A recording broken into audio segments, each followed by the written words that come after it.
Good afternoon, villagers. I'm Arnie. You're watching Pepper Tree Villa, or you're watching PTV.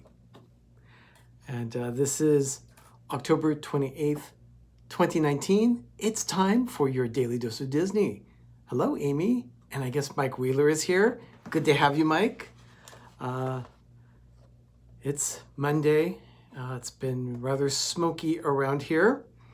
Hi, Mike. Yeah, it's been rather smoky around here in the Bay Area. Hello, Lena. Papers, scissors, and vacations. Oh, my. My eyes are burning a little. My throat's scratchy, and I've got a bit of a headache. But I will survive. So will hundreds of thousands of other Bay Area people. So it now says live in 24 minutes.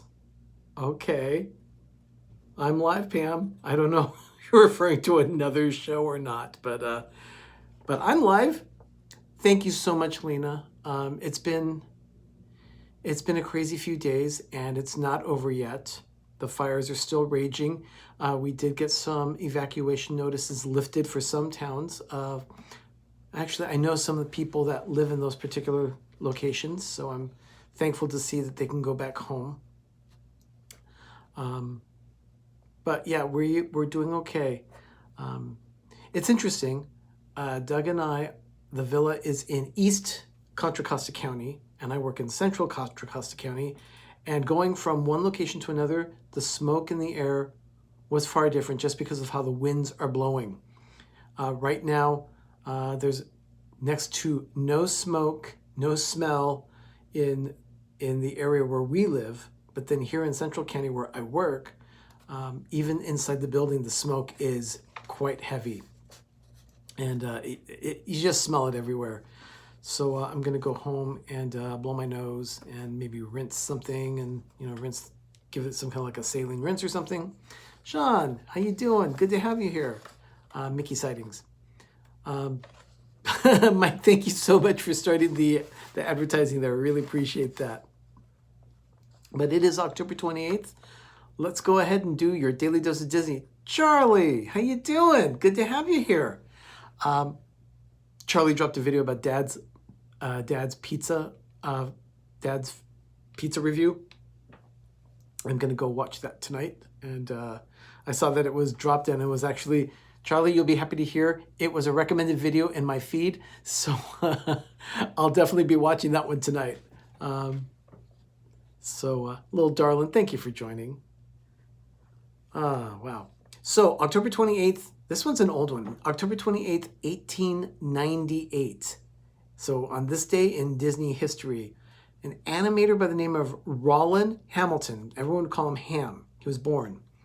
He started working for the Disney studio in 1924. One of the original employees, he was the first animator that was hired outside of the studio. That's pretty cool. He worked on Oswald, and he also worked on the Alice comedies. And then he left and helped originate the animation studio at Warner Brothers. So he had his hand in starting the Looney Tunes and the Merry Melodies and everything.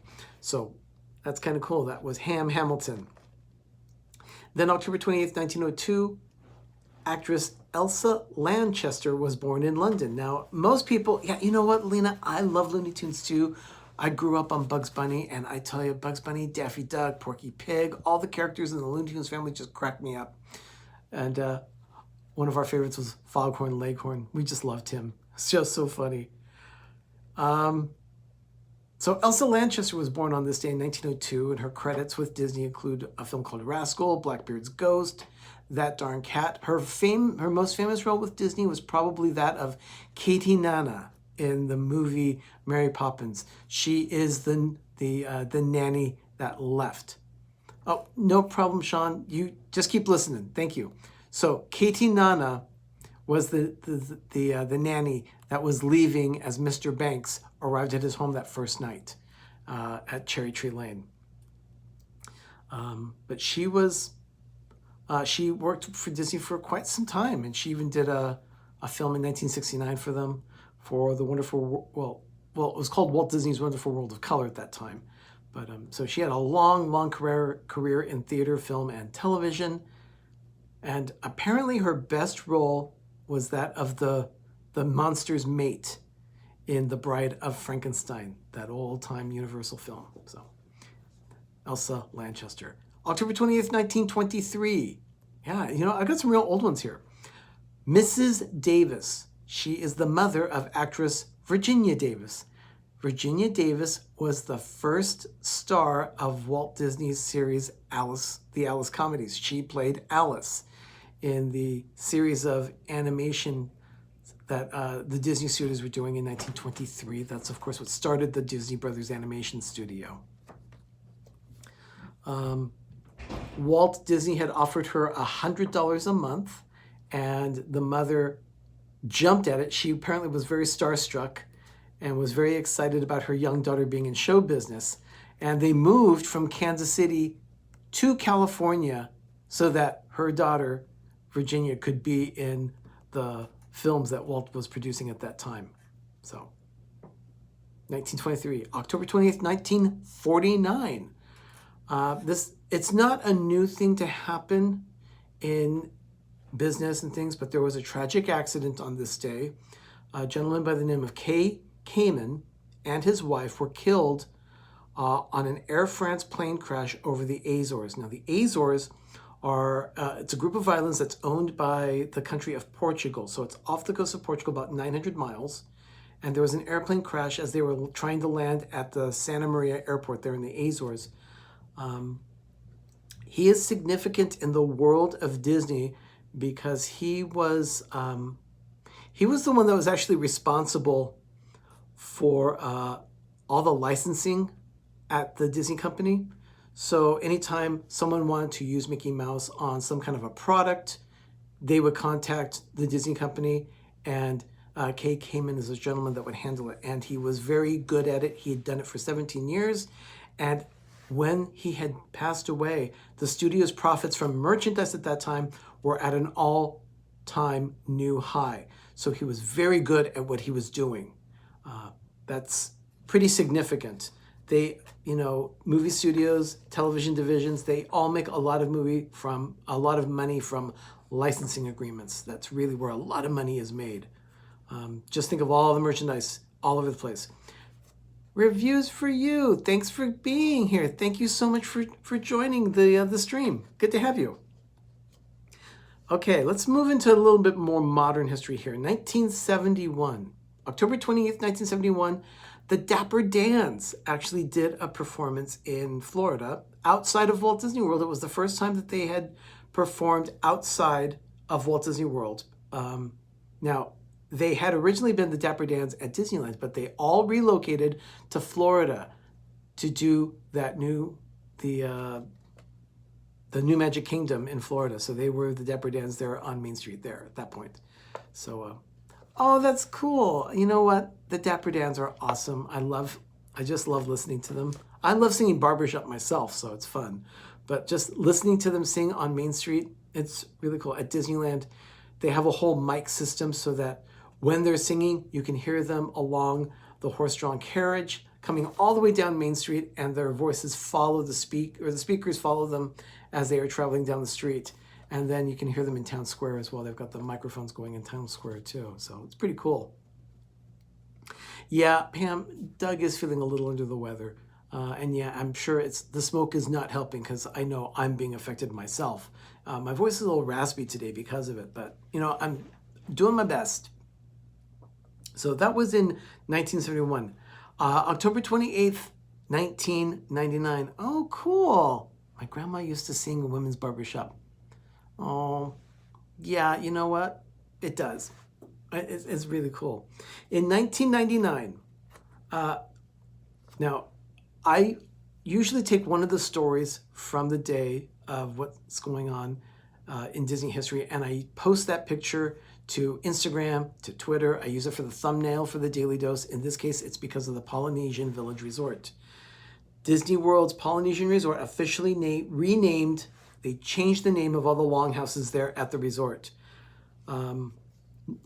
well, not all of them changed. For instance, Fiji stayed Fiji, but one of them, Pongo Pongo, was renamed to Rapa Nui, and Moorea was now called Tahiti, that kind of thing. All the names were different. Oh, Pam, you saw Ben's mask. Yeah, he posted a picture on his Instagram of the N95 mask that his office provided him. So, yeah, all the longhouses were renamed at the Polynesian Resort. Now, this one was a favorite of Doug's. I'm sure he had this next story. If he had had an opportunity and the money to do so, he probably would have taken advantage of it. But it was an eBay auction. I'd mentioned it earlier this month. And I would love to share this one with you. Kerry J. Sharp of Baton Rouge, Louisiana, attended his own midnight burial at Disneyland. Let me explain that. Disneyland held an auction on eBay, and the winning bidder would have an honorary epitaph put in the Haunted Mansion. So he had his own tombstone. If I'm not mistaken, the tombstone is still there. The thing is, it's too dark in the attraction to actually read the tombstone. But there was a gentleman by the name of Kerry J. Sharp of Baton Rouge, Louisiana, that won the auction, and he paid $37,400 on eBay for the privilege of doing this.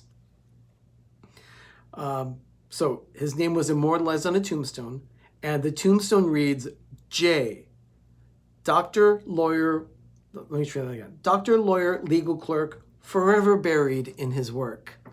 The typical kind of thing that you'd see on a tombstone at Disneyland's Haunted Mansion. All proceeds from that auction went to the Boys and Girls Clubs of America. They did it with two chapters. One, they did it in Anaheim, where Disneyland is. And two, they also gave money to the Baton Rouge, Louisiana location where Jay lives, or lived, because he was buried in the Haunted Mansion. I think that's pretty cool. I would love to have my name as part of an attraction at Disneyland. There were some people that attended a special event for the first year that they did the Nightmare Before Christmas. And when you're on the attraction, if you go through the attic, you'll see a giant snake. He's eating Santa's list. And on that list is a bunch of names. And that on those names, those are all I believe that list is still the same, but they were the names of people that were there at that special event commemorating the start of the Nightmare Before Christmas overlay of Haunted Mansion Holiday. So their names are immortalized in the attraction as well, but only during the holidays. So that's pretty cool.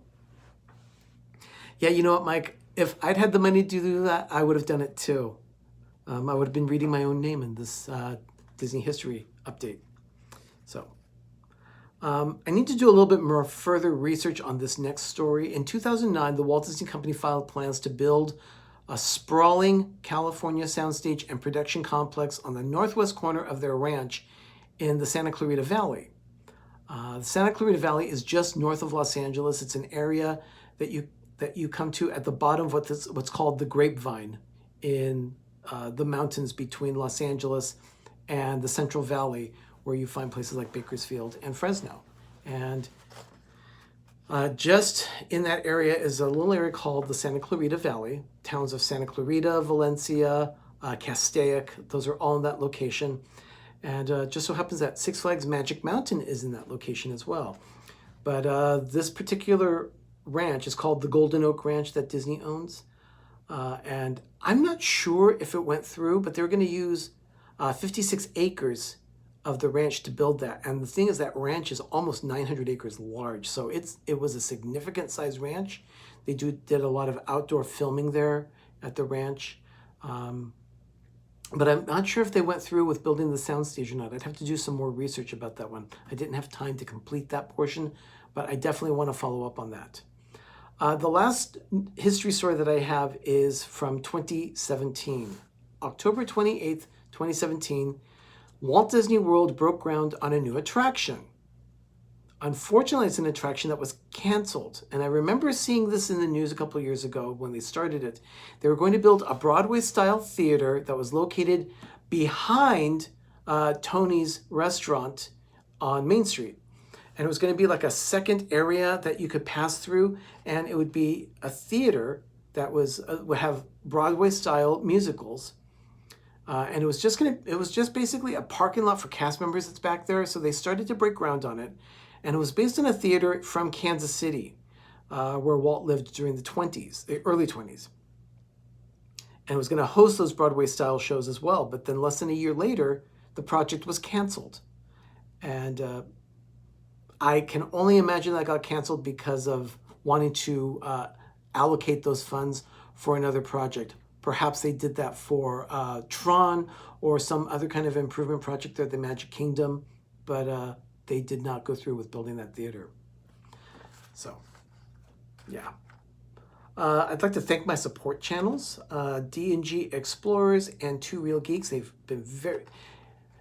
Charlie, interesting you should say that they should put it at Disney Springs. I agree. I've actually talked with Ben and Doug about that very thing. They do some Broadway-style shows at a theater in California Adventure. But one thing that they don't have is long-term entertainment venues in downtown Disney. And I personally think that they should build a Broadway caliber theater and do some of their Disney productions and have a permanent production where they would have things like, or maybe Beauty and the Beast, or Tarzan, or Mary Poppins. One of the shows that is no longer on Broadway, but could be in California at Disneyland on property in downtown Disney.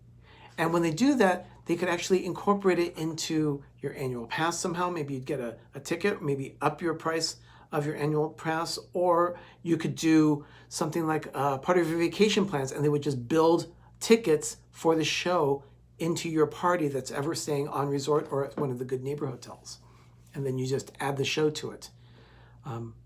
That's just my thought. I've always thought that they should have some kind of like a professional theater like that in downtown Disney, but you know, I'm just a Disney fan, so they don't listen to me. Anyway, let me get back to it. I was thanking my support channels, D&G Explorers and Two Real Geeks. They have been very supportive of our channel. They've reached out to us when they know that we've been struggling with some issues or need some help with something. They're always right there to help us out. And it's always a pleasure to work with them. And then also Dean with the liveplace.com. We always want to make sure that we thank Dean every time that we're on air. It's because of Dean that we are able to advertise our show on a website called theliveplace.com and be included with 70 plus other channels that provide family-friendly content for our YouTube community. And speaking of the Live Place, let me go ahead and go down the list of what I have here. Yeah, Dean equals awesome. I agree, Lena. So tonight, starting, all times that I list here are going to be Eastern. So tonight at 7 p.m., Mickey Sightings will be on. Sean and Susie. They always entertain us twice a week, and Monday nights is one of their nights where they entertain us with just fun talk of Disney. Following Mickey Sightings at 8 p.m., Steve's World. Steve's World is on tonight. He's continuing his Getting to Know You series, and it just so happens it's going to be Ben tonight with Pepper Tree Villa. You can find him on Instagram at ben.ptv. He also has a YouTube channel that doesn't have any content, but if you want to follow him, he's PTV2. So Ben will be on Steve's show tonight, starting at 8 p.m. And then at 9 p.m., Mickey's Magic. That is Meg. And yeah, little darling, I can't wait either. I want to know exactly how he's going to do with Steve and what kinds of questions Steve's going to ask him. We were on the Disney Nerd Herders channel yesterday, and Charlie and Stacy asked us a lot of questions. You might want to go back and check their archives for that show that we did yesterday. It was a lot of fun. We had a great time answering a lot of questions for Charlie and Stacy. It was a great time. Oh, Captain Akron, thank you for being here. So Mickey's Magic is going to be on tonight. Her show is featuring a makeup tutorial with Steve. Steve could use a little help after his little ballerina incident and the bad makeup job that he had. I'm sure he could use some help with makeup tips from Meg of Mickey's Magic. That's at 9 p.m. And then following Meg at 10 p.m., Pepper Tree Villa, Who? Oh, that's right. That's me. Doug, Ben, and I will be on tonight. We will be on at 10 p.m. PTV Live, and we are going to be fulfilling a challenge that we were challenged with. It was Dole Whip Dad. Jeff sent us a challenge of answering 15 fall questions. So he tagged us on that list of questions. So we're going to be there answering questions all about fall. And the thing is that Ben and Doug were asking me what the questions were. I have them written down, but I'm not going to tell them what the questions are because I want to get their spontaneous answers live on air. They're pretty simple questions. And as a matter of fact, some of the things we've actually covered in past videos, and you'll understand what I'm talking about when we do that. So yeah, it's tonight at 10 p.m. Yeah, Charlie, you know what? It is a cool lineup tonight. I like Monday nights. You know, you get Steve's World, Mickey's Magic, and then Pepper Tree Villa, PTV Live. It is a great night of entertainment, a lot of interaction. We have a lot of fun talking with all of our villagers during PTV Live. It's great fun and lots of laughs. I sometimes finish with our, oh, Dances with Goofy, thank you. I sometimes finish our broadcasts, and when we do, my sides hurt and my jaw aches because I've been laughing so much. So everyone, thank you so much for joining me today. I'll be back tomorrow with another edition of the Daily Dose. And of course, that'll always be at 6 p.m. Eastern, 3 p.m. Pacific. It's when I happen to take my afternoon break at work. So I'm just always enjoying this time. Thank you so much for joining. Have a magical evening, everyone. And everyone, thank you so much for being here. Have a great, big, beautiful tomorrow. We'll see you tonight for PTV Live at 10 p.m. Eastern. Bye, everyone.